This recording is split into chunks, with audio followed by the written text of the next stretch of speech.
cette vidéo et bienvenue dans l'actu du chiffre. Aujourd'hui, nous allons aborder deux sujets. Le premier concerne la DSN et le deuxième va concerner la TVA et la para-hôtellerie.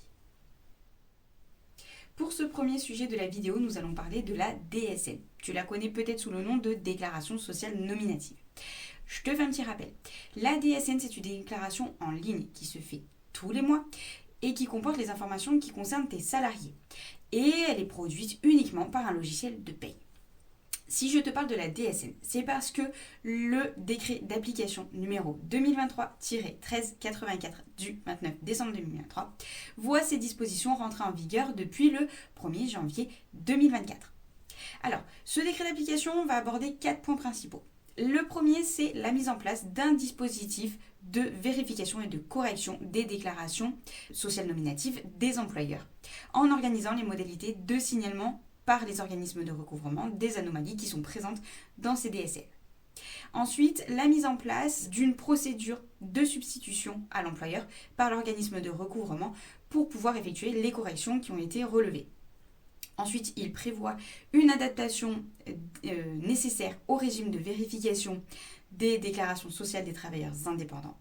Et enfin, il précise les modalités déclaratives des revenus de remplacement.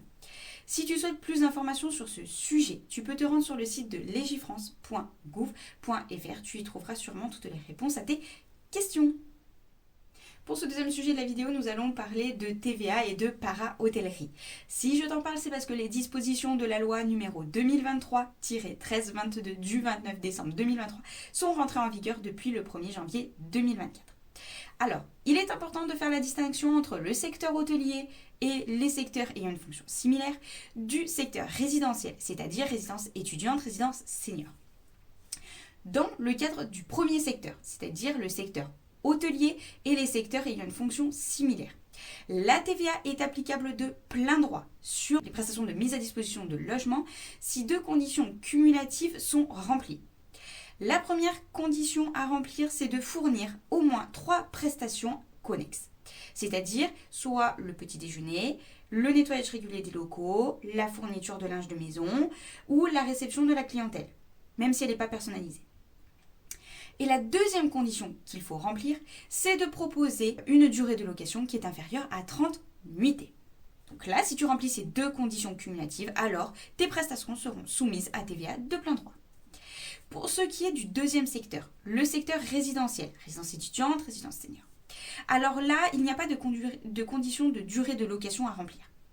Mais le nombre de prestations connexes qui est fourni va déterminer si tu es exonéré ou non de TVA.